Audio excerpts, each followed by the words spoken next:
Let's dive right in. Today, we're talking about something that is, quite literally, the backbone of quality control in SAP, master data. We're going to break down how this one thing is the absolute key to automating quality checks across a massive, complex supply chain. Okay, so just imagine this for a second. You've got this huge global company. How do they make sure that a part made in, say, Germany meets the exact same quality standards as one made in Mexico? More importantly, how do you make sure that process is automatic, consistent, and basically foolproof? That's the huge problem we're going to solve today. And, that is a massive challenge. We're not just talking about keeping standards high in one little factory. We're talking about maintaining that same level of quality across an incredibly complex web of logistics. It's really all about trying to get consistency when everything around you is just, complex. So, when we talk about the supply chain, we're talking about all these different stages. And here's the thing, quality can't just be an afterthought, something you check at the very end. No, it has to be woven right into the fabric of every single step. From the moment you buy the raw materials, all the way through production, out to sales, and even while things are just sitting on a shelf in a warehouse. So how in the world does SAP pull this off? How does it integrate quality so deeply? The answer, and really the main point of this whole explainer, is master data. I want you to think of it like the master blueprint that decides everything about quality before it even happens. And this quote right here just hits the nail on the head. This isn't just a friendly suggestion, it's the golden rule. If your master data isn't set up perfectly, your entire automated quality system just falls apart. It is the absolute foundation everything else is built on. Okay, so what is this master data we keep talking about? Well, it's the single source of truth for any given material. It's not about a single transaction, like one purchase order. Nope, this is the core identity file for a material, holding all the rules and specs that tell the system exactly how to handle it, from a quality standpoint every single time. A really easy way to get your head around this is to think of it as a digital passport for every material. Think about it, right? Your own passport has all your critical info and says where you can and can't go. It's the same idea here.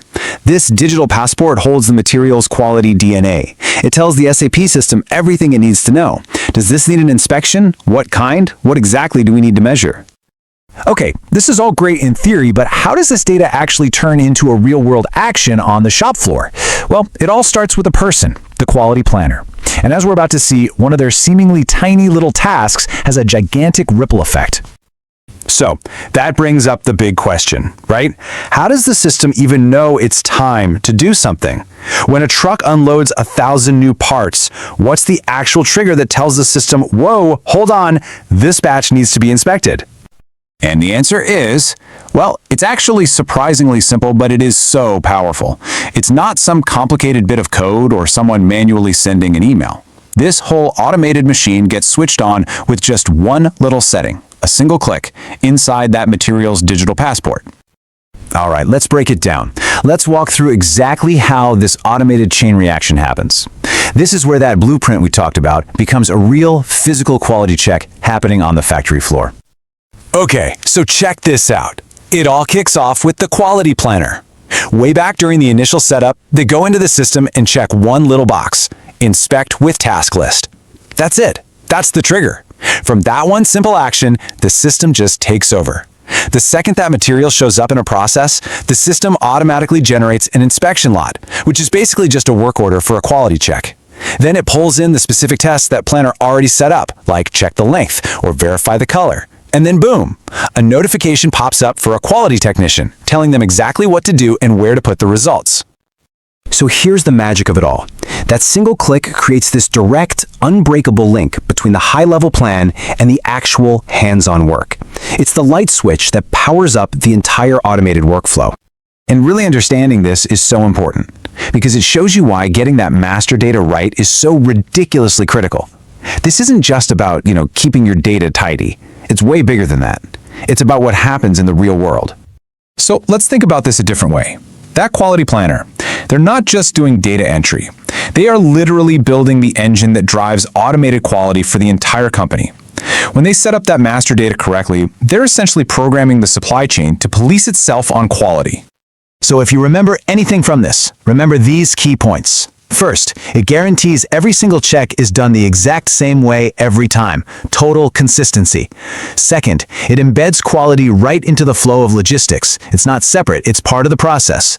It also automates the whole workflow, which cuts down on human error, and it gives the technicians on the floor super clear, system-driven tasks. And all of that together, it builds this solid foundation of reliable data that you can then use to actually improve your quality over time. All right, I'm going to leave you with one final thought to chew on. We've seen the incredible power of getting this one little thing right. But what happens if someone forgets to check that one little box? What's the ripple effect of that tiny data error? The answer? Absolutely nothing. No inspection log gets created, no automated check happens, no data is recorded. The material just sails right on through the process, no questions asked. And you might not find out there's a problem until it's already in a customer's hands.